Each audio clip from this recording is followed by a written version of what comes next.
Hello, everyone, and welcome to the fourth webinar in the ALMA2020 webinar series. My name is Thad Gurley, and I will be moderating today's discussion on meeting the challenges of a multi-generational workforce. We like for our webinars to be interactive, so we urge you to submit your questions at any time during the webinar. Our speaker will address the questions at the conclusion of the webinar. Please use the question box in your GoToWebinar browser to submit questions. We will try to answer as many questions as possible, but if we run out of time during the question answer session, I will forward any unanswered questions to the presenter. Additional resources for the webinar are located on the right side of your screen. The webinar is being recorded and will be posted on the ALMA website shortly following the webinar. I would especially like to thank our sponsors, Activated Research Company and Astrix Technology Group, for sponsoring our fourth webinar. Without their sponsorship, we would be unable to provide the webinar to our ALMA community free of charge. So with that, I would like to introduce our speaker today, Mary Schwans. Mary Schwans is the Managing Director and founding partner of Astrix Technology Group's Scientific Staffing and Recruiting Division and is a recruiting expert in the scientific field. Since 2006, she has been responsible for the startup and success of the division by leading it through its infancy into an emerging leader in the scientific recruiting field. Prior to Astrix, Ms. Schwans began her career as an account executive for K4 Scientific, where she led the Philadelphia market and doubled its size. In addition, Ms. Schwans brings a strong technical background. She graduated with her BS in biology from the University of Minnesota in Minneapolis and first began her career as a scientist in academic laboratories. Ms. Schwans is also part of several scientific organizations and held board positions with ALMA. Mary, thank you for joining us today. Thank you, Thad, and it's a pleasure to be here with everybody. Good afternoon. I look forward to spending a little bit of your time together during this. And what a better time to talk about meeting the challenges of a multi-generational workforce in the time of COVID, when we're delivering our webinar series here, or our series through a webinar program. So it's a pleasure to be here. ALMA has been a wonderful organization for the work that we've done, and I'm looking forward to sharing more with you about how to manage a multi-generational workforce, but also do that in the days of COVID. So a little bit of an agenda that we're going to go through here today. I'll give you a short overview of Astrix Technology and who we are and why we're qualified to speak on this topic. Share a little bit more about navigating today's job market. And then go into those generational trends, talk to you more about the generational workforce and how do you build them together, create some best practices around those that will turn around and create some exceptional employee retention and loyalty, but also improved employee engagement, productivity, and innovation. And we'll certainly open that up at the end for some discussions and questions.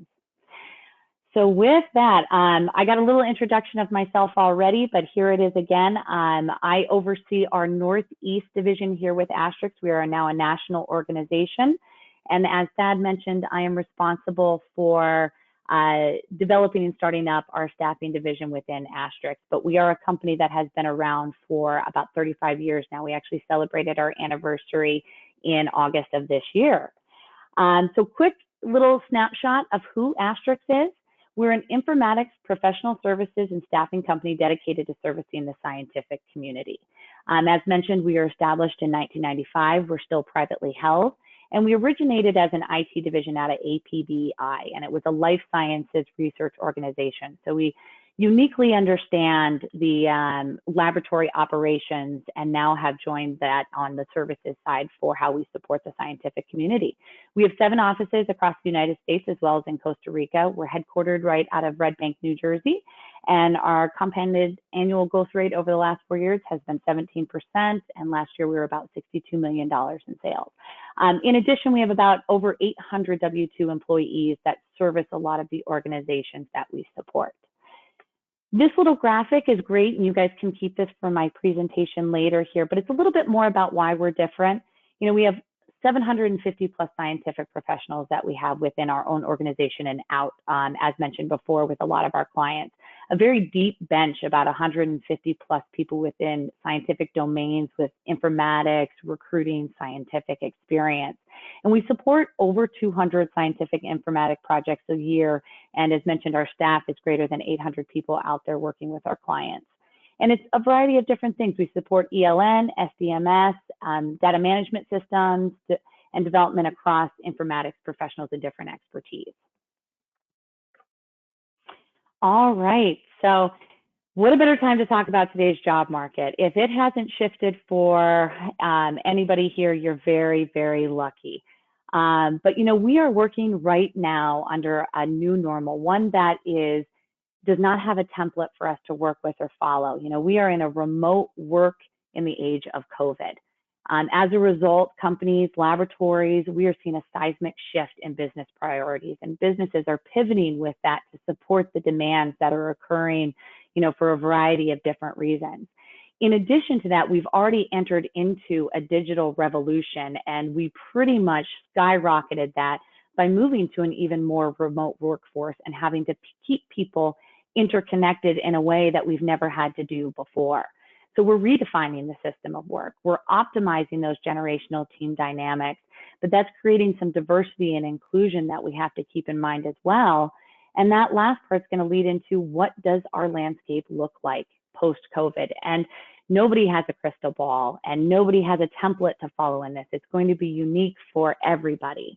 And I think what's really important for this is that we have 75 million strong baby boomers that are reaching retirement age. And this is across a wide range of industries. So we're going to start to experience a labor shortage. It's one we have talked about for a number of years already. Baby boomers are also delaying their retirement, and now you have a recipe for a significant generational diversity in the modern American workplace. It's not uncommon. You're going to have a lot of new 20-year-old people that are coming into work with colleagues that are 50 plus years their senior. That is a very large generational gap that you're trying to work with within your own organizations and laboratories. So in fact, now we are employing a workforce that spans 4 different generations. And I'm going to go through that a little bit more here and define what is a generation. So a generation is a group of people born in a particular time span who share similar life experiences. It could be historical events, it could be headlines, it could be your heroes of that decade, music, parenting style, as well as an educational system. And although I don't have, or there is no explicitly defined definition of exact birth dates, the ones I have listed below here will be what I'm using throughout the presentation today. So with that, we have our baby boomers. They are born between 1946 and 1964. You're going to notice that they are one of the largest generations in terms of spanning years, almost 20 years. After that, we've kind of minimized our generational changes to about 15 years. Generation X is born between 1965 and 1979. Generation Y, so lovely coined our millennials, are born between 1980 and 1995. Generation Z is born between 1996 and 2010. And you also have the newest generation, which I'll mention here in a couple of slides. This is, excuse me, Generation Alpha, which is born between 2011 and through 2025. I want to note them here because, as I'm sure many of us on here will be working with this generation in the coming years. I think we'll continue to see a workforce that's going to span, you know, multi-generations across 4 generations. So, you know, I'll make note to what you're going to see with those coming in. Each one of these generations, they come in age in a unique era with distinct social trends, formative events. So as a result, these groups have developed somewhat of a similar value, motivation, perspective, communication style, work habits, and work ethic. I'm going to go through those here in the next one by each generation, but I'm going to preface, as we all should, that we have to be careful in overgeneralizing some of these generations. I think the generations that's probably been studied the most and experienced that the most is our Generation Y, which we have coined the millennials. You know, we have to be careful because we know that no 2 people in each generation are going to be exactly the same. You know, we have to engage with them from a management perspective with an understanding that there's always an exception to any rule, and there's a fine line between focusing on the unique characteristics of different generations and perpetuating stereotypes. I'd also like to note too that this presentation and these generational trends are based upon cultural trends in the United States. But as I mentioned in the previous slide, we're in a digital revolution. So that is going to start to make a lot of these things more global in impact, especially with some of these younger generations. So our baby boomer generation, as mentioned with our baby boomers, this is our post-World War II generation. They were raised by those that had seen World War II. So they grew up with a solid foundation, started their careers early after completing their education. They support their families immediately, had kids a lot younger in age, and they believe in working hard and sincerely to climb up a ladder of success. And that's important to note because it is truly looked at as almost a ladder-based system for this generation of individuals. A lot of their strengths and results are they are service-oriented. They're team players. They are exceptionally loyal to their employers and their companies. This is a generation of people who would work with their organizations through retirement. They'd work there for 20, 30, 40 years, which as a result for some people and some organizations, as we're starting to see a skills gap as they start to retire. Some of their weaknesses are they avoid conflict. They're responsive to peer pressure, and where that can be a negative, especially as if it's a leadership peer pressure. So we don't challenge sometimes upwards because that's not how this generation was brought up. They also tend to be less tech savvy. And that's also a result of just, the generation and age that they grew up with. Their motivation style, they're very responsive to managers. They like to have equal input into the work that they're doing, and they seek that consensus. They are motivated by rank and salary, and they respond quite well to recognition. And their work style is that, and I think this is important to note, is that your work is more of a career than a job. And you'll see a stark difference in some of the other generations as we move forward in this. They're goal-oriented, they're competitive, and most importantly, they prefer that face-to-face communication, that more personal touch. Our Generation Xers, they encompass about 50 million Americans, and they're often witnessed a lot of the burnout or laying off of their hardworking parents. So they are our cautious generation. They are still, they have more of an emphasis, on family time and a work-life balance, as did their parents before them. And as a result from some of that layoffs and seeing a lot of inflation and recession at the same time at rates that the baby boomers did not, they've developed a more cautious attitude towards the future. In this generation, women also joined the workforce in more of their formative years, which has also created a little bit more of an importance on work-life balance, because this generation grew up with both parents working outside of the home and having to take care of themselves, having to think for themselves. They're also a generation, unfortunately, that experienced more divorce in their family or, of close relatives and friends. Some of their strengths are they're super ambitious. This group is really your entrepreneur generation. They started that spirit. They're hardworking. They like responsibility and challenge. But they are skeptical, as I mentioned. They're cautious. They distrust authority. They don't like rigidity in their work processes and requirements. This is one of the first generations to do more of, the work from home or start that style. They value work-life balance and flexible schedules, and they prefer managers who are genuine and hands-off in their management style, but value personal and professional development over their job security. For their work style, they're results-oriented. They want to get things done, but they want to define how they get there. They don't want to be told how to do that, and they prefer to work alone as compared to their counterparts, the baby boomers, that like to work together. Our millennials are a very overstudied generation, and really on purpose and need to be. This generation encompasses 70 million people. They are going to dominate the workforce in the coming years. And this generation has grown up with endless opportunities, a world full of freedom, and the ability to do anything and be anything. As a result, they're filled with a zeal. They like to achieve many things at life, and they're exceptionally good at it. They had 24/7 access to the internet. They can share a review of your company, good or bad, with a click of a mouse, and they like to be heard. They like to speak how they feel. They're independent workers, which is a great thing. They're optimistic, they're super creative, they're the most effective multitaskers in the workforce right now. And as mentioned, they're very tech savvy. Some of their weaknesses is that they need more supervision and structure, even though they might not recognize that that's important to them. They need to be praised for their efforts, and they're not necessarily interested in teamwork. And one of the most important things that gets reviewed more often is that they tend to be more impatient in their career growth. But they value frequent feedback and praise about their job performance. They want to help others more so sometimes than a paycheck. This group of employees has a strong social awareness, and that's important to them when it comes to their employers and how they either give back to a community or the environment. They crave that meaningful work. They enjoy the multitasking, goal and achievement oriented, and they value a work-life balance. They're certainly family-centric and risk takers.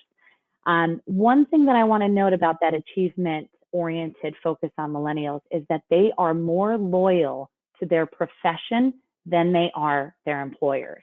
And that's a stark difference than the baby boomer generation, who is very loyal to their employers, which is why there can be a lot of disconnect between, the baby boomers and the millennials. Our Generation Z, they're going to be a formidable generation as well. They're bringing in about 60 million, that's the projection, into the workforce. And they are the children of your Gen Xers for the most part. So they are going to be the most tech savvy, global, and diverse generation ever. They are growing up in a digitally connected world. Most of the generation has never even known life without smartphones and social media. And so as such, we expect them to be more tech intuitive than their millennials. And that plays an important role in how they can help innovate your company as well. In terms of strengths, they're ambitious, hardworking, natural entrepreneurs, expert multitaskers, and they want to make an impact on what they're doing, and they're more project oriented. Because they're more cautious and they come from the cautious parent nature of the Gen Xers, they too tend to be more cynical and also often lack company loyalty. They are also more focused, we have found, on salary and a benefit package more so than the job. Financial security in this generation is really starting to show even more so than it did with the millennial generation, who were much bigger risk takers. They like face-to-face connection with management, but they also prefer a use of technological work as well. A work-life balance, very important to them. And again, an opportunity to multitask with a variety of different electronic devices. Generation Alpha. So this is the generation that we're still defining, but I think what's really interesting to note about this group and this generation is this picture. So this is our kids right now. This is the kids who are, growing up in the days of COVID. They are learning now how to do school and education remotely. They're living in a world where it's important to be connected to your friends, your family, your teachers through electronic devices. So they're going to be part of an unintentional global experiment that nobody expected, but we have placed these technological devices in front of them as young as pacifiers. It's their entertainers, and it's also their entertainment aids. Schools now use education to turn how to learn into games. And this is how these children are growing up. And, they are expected to be upwards of 2 billion by 2025. Now that is across an entire global economy, but that is a large number. And they are the children of your millennials. They're going to be the first to be born in the 21st century. And, it's still going to be defined, but they're going to bring a new dynamic to be expected in the workplace of the future. So now, knowing all of your generational trends, your generational characteristics, the important part now is how do you bring them together? How do you bring 4 different generations that tend to sometimes appear like they are in complete opposites of each other and create an environment that is going to drive your company forward, support your customers and your clients. And some of the best practices to do that are going to start with a workforce assessment poll. This is one of the best ways to bring harmonious efforts together and to establish what does your workforce look like, not just in age, but, as I mentioned, don't overgeneralize the characteristics when each of those generations are. Do a poll, understand what's important to some of those individuals in this group. So with that, I'm going to start a poll here that I'm going to ask all of us to take into, and I'm going to launch the first question, and we'll take a few minutes just to fill this out. You should see this pop up on your webinar once this poll has launched, and you can answer the first question, which is, what is the highest percentage of the generation in your workforce? You can select one of them. Is it the boomers, the Gen Xers, millennials, or the Gen Zers?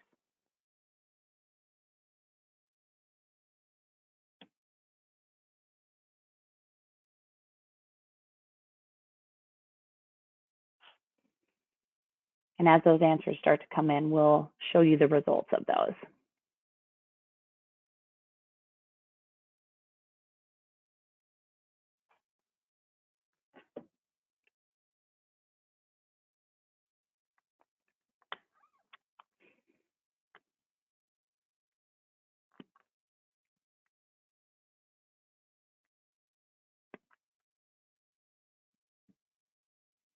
I'll just make sure those results are coming through for us.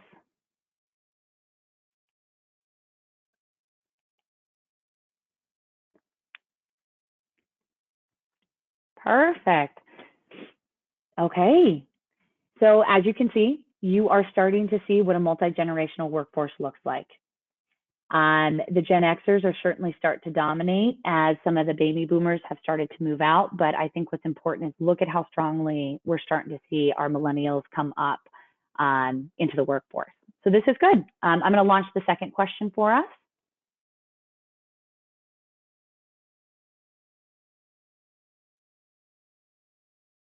And this is a quick yes, no. As I mentioned about stereotypes in the workforce, are you finding that a lot of these and the stereotypes as well as tension start to pervade your workforce?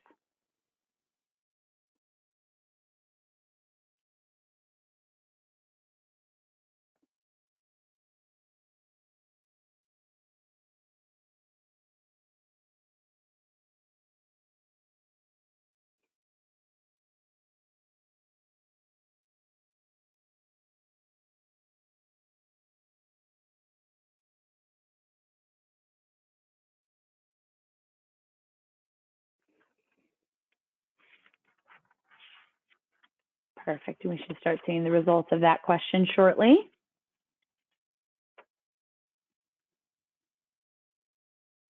Yes. So that's almost nearly 75%. So almost, 3/4 of our respondents on here feel these tensions. I think that's really important. But I'm happy to see that, 1/4 of us don't. That's fantastic. I'd love to dig into that more, but I'm going to jump to our third question on here. This question that's going to be coming up is a select all that apply. So there could be multiple answers to this, and please do check all that do match you. But are there any generational gaps that need to be addressed within your workforce? And we have some of the top 5 that typically come up across generations, and you'll see this in later slides.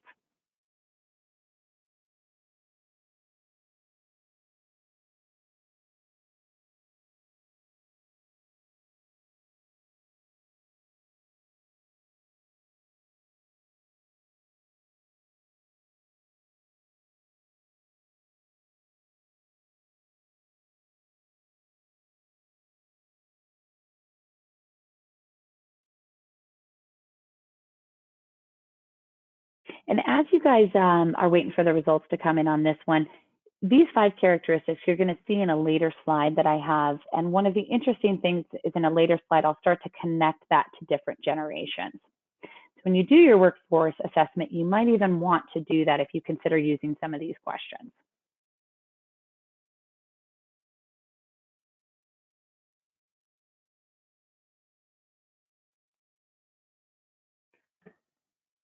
Perfect. So 77% unrealistic career advancement expectations. What I'd love to know about that is how we match that to a different generation within the workforce. So I think that's very key, and hang on to that. But it's pretty equal against other things, new challenges technology, lack of company loyalty, certainly a distrust of management. And that's pretty high. And I think that's important for, managers here on the phone to realize that, that's going to be important for different generations. And then I'll launch the fourth question. This one is a quick yes, no, but it's important because, as I mentioned, we can connect these pretty well, but are all members of a generation considered for promotion? In the previous answer, we had mentioned that there's unreasonable expectations on career advancement. So let's see if we're actually seeing if we're promoting across all generations.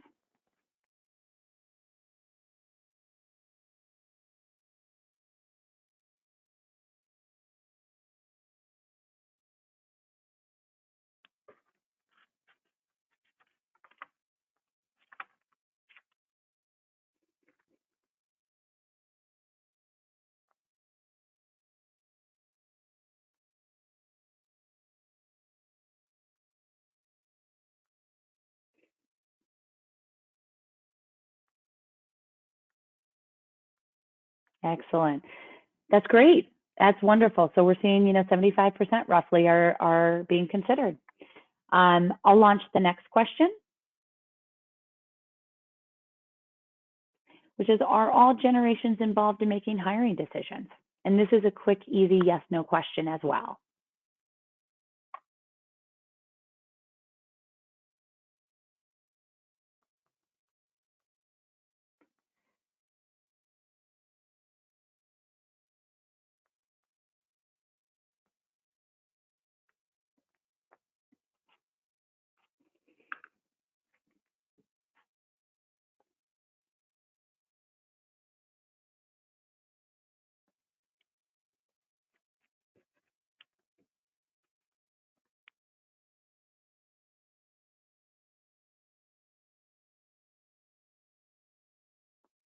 Great. Now the results are coming in.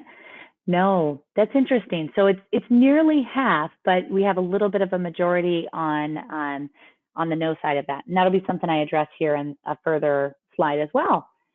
Last question, we'll launch the final question, which I think is important when you're considering who your customers are. And it's, does the generational composition of your workforce best match the composition of your customers or desired customers?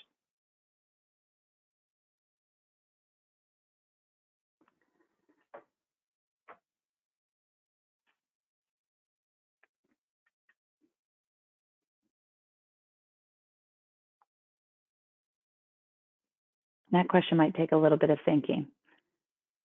But I think it's important to know, how do you guys match up to, who your customers are, who your clients are?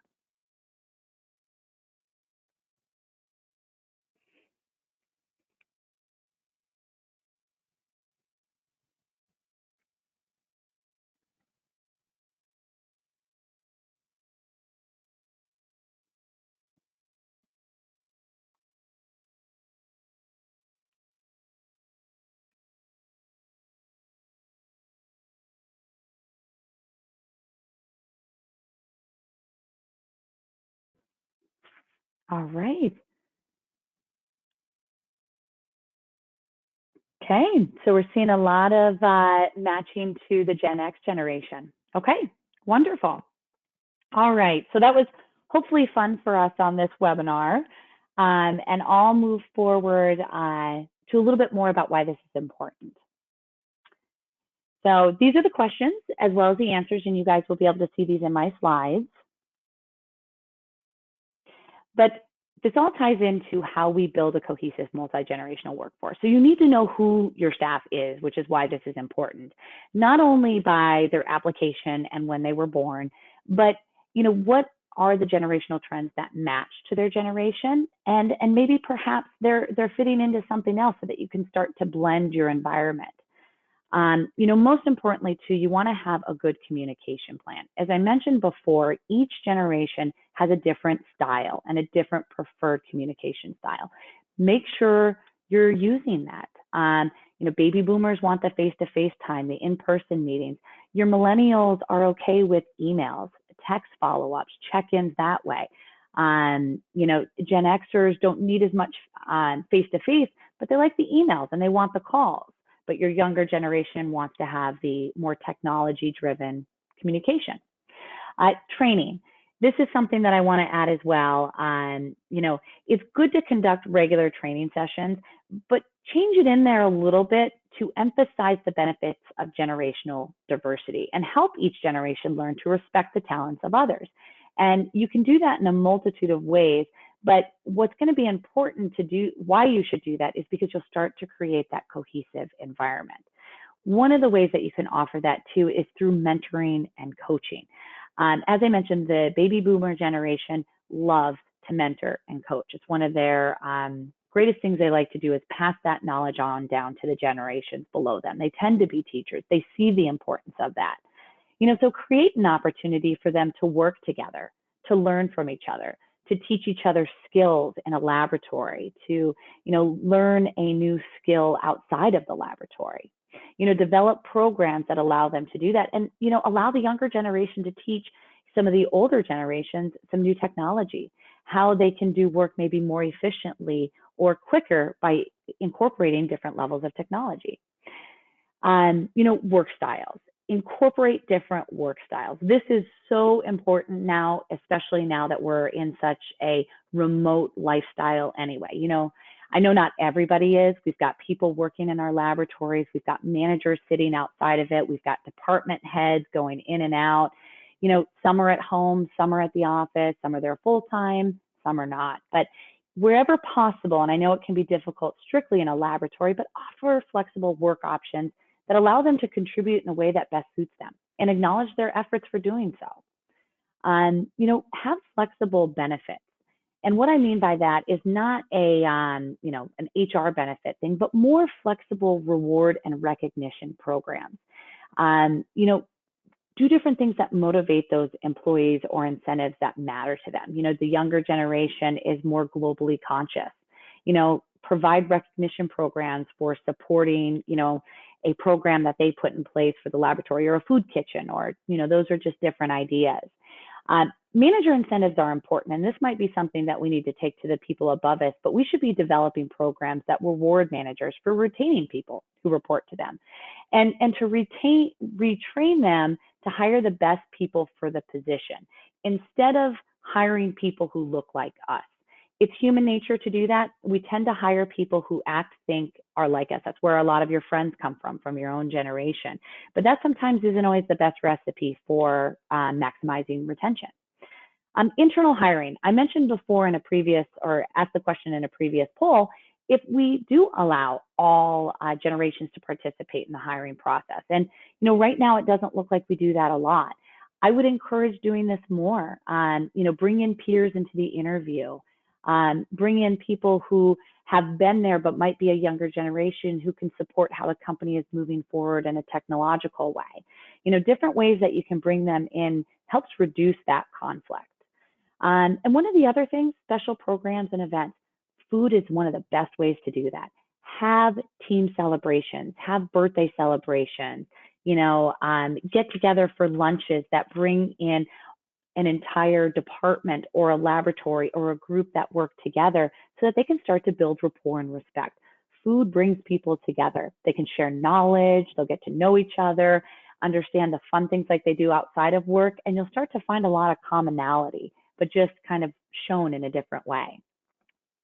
So overall, this is where you go to start building that cohesive multi-generational workforce, from workforce assessment all the way to special programs. Take a few of these, take all of them, but start to incorporate different ways that can bring these generations together. And the purpose of that is to create exceptional employee retention and loyalty. And in these next slides, I'm going to share a couple of charts that kind of emphasize some of the things that I mentioned before and how you can do that. But, it is our goal as managers to help establish a shared vision and common goal, to help retain those employees. And how you share that is going to be different by each generation. It is important to do that so that we align our remote business model now with a company vision by setting those clear expectations.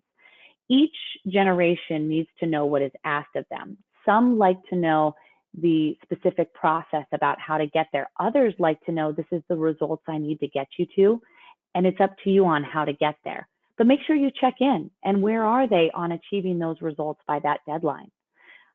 Maintain a high level of employee engagement. And again, I'll show that here in a later slide. But you want to communicate face-to-face on a regular basis, especially in a remote environment.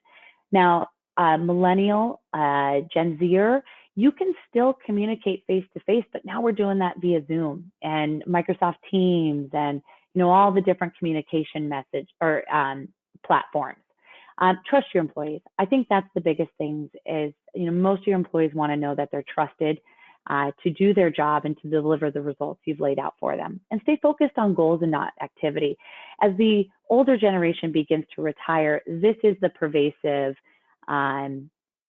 style of the incoming workforce. They are looking to be focused on the goals and not the activity about how they get there. So in these next two slides, and I'll go through this a little quickly, but you'll all have copies of this. There's a couple of things that you can help to attract across different generations, as well as retain and engage. This is slides that I've used before, and I love this. It's based upon a Towers Parent survey that was done a number of years ago, but it matches even today with the generations that are coming through. So if you just compare, somebody who's in a Gen Z coming in and a Gen Y, they care about career advancement and competitive base pay. When you go up to your baby boomer generation, they're caring about competitive base pay and challenging work because they're going to be on their way into retirement age. So you'll kind of see how it shifts.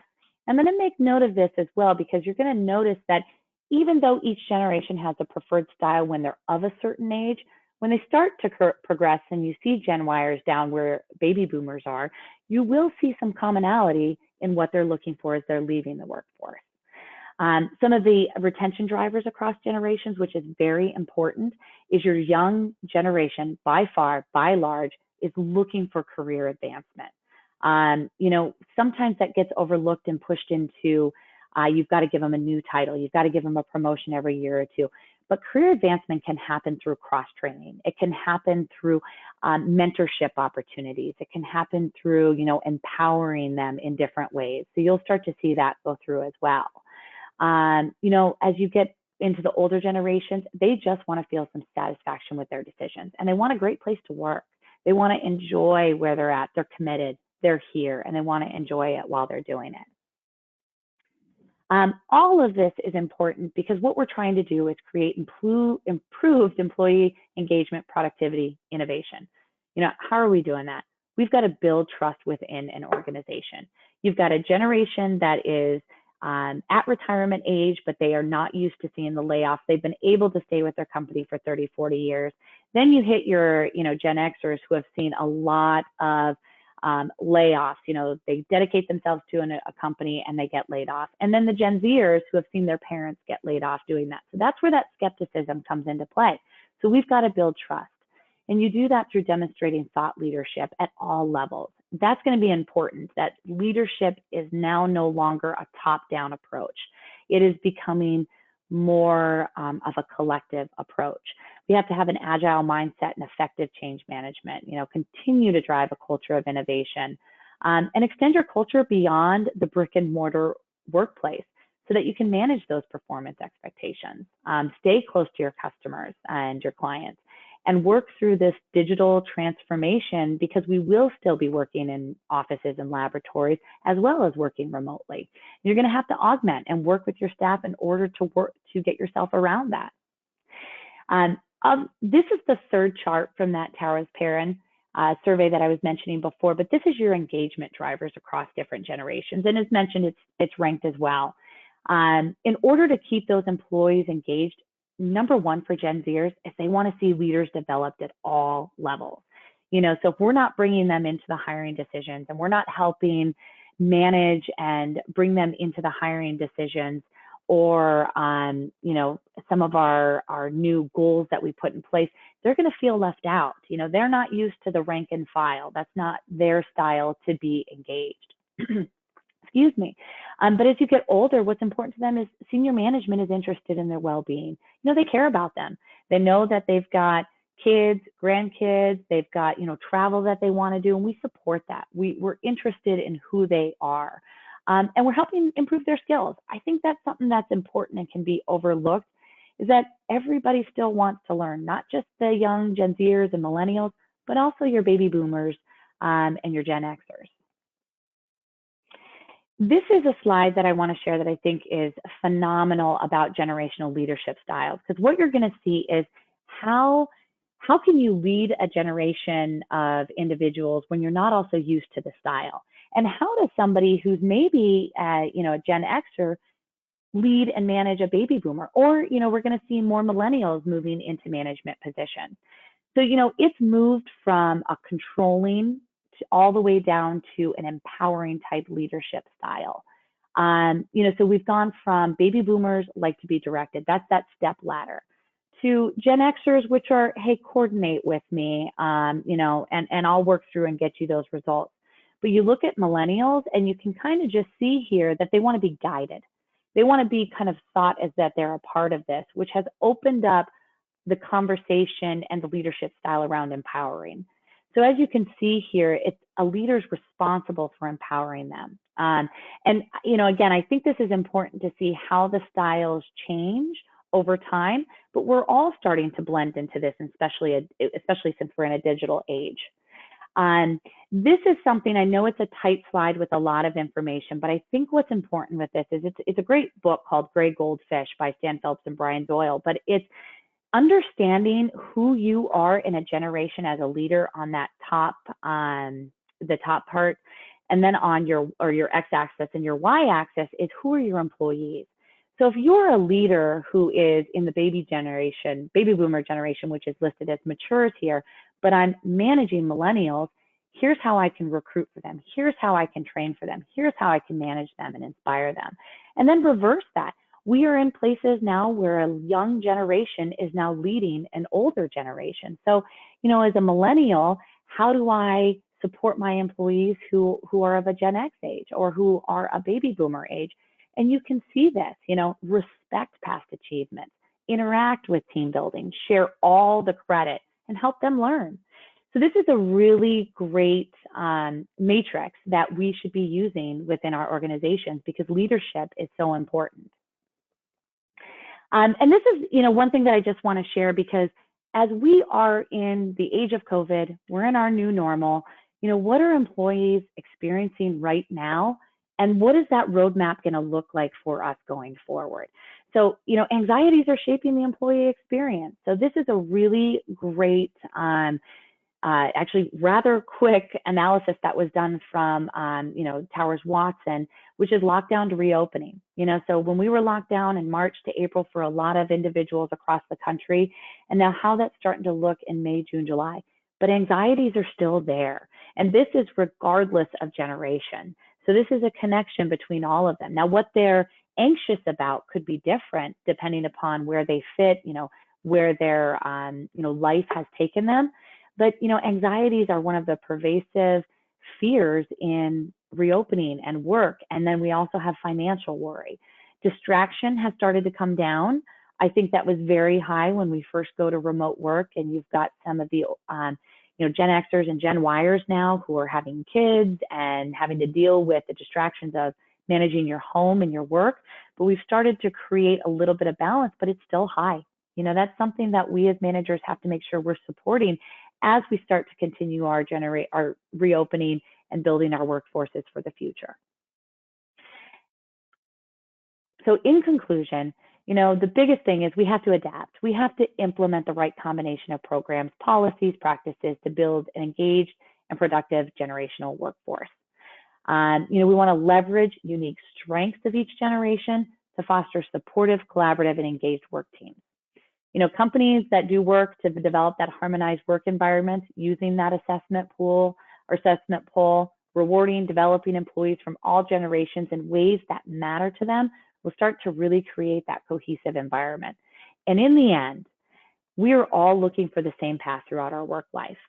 I don't think anybody would doubt that we are all looking for, personal, professional growth. We want support in our professional life. We want to be financially supported, independent, and happy. And I think that's the key thing we pay attention to as we work to get all the generations together. So I want to thank you for your time today and open up for questions. Mary, thank you for that wonderful presentation on meeting the challenges of a multi-generational workforce. So we have time for 2 to 3 questions. And the first question, Mary, is do you see a challenge for baby boomers whose previous norm was their supervisor was older than they are, but now they are reporting to a younger person who might have reported to them previously? I do.